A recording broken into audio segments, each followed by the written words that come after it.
Имајќи предвид дека нема најава од владата никаква, ние во собранието ќе поднесеме пакет на закони со цел да им олесниме на граѓаните оваа криза полесно да ја надминат. Прво, закон за намалување на стапката на ДДВ од 18% на 5% за горивата.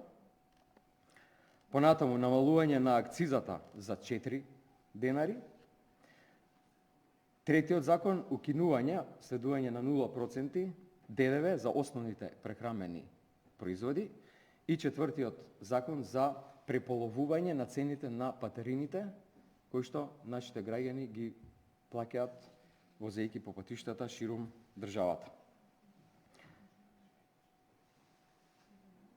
Владата мора да реагира и мора да ги прифати овие закони. Затоа што народот едноставно во оваа криза нема да може да се прехрани.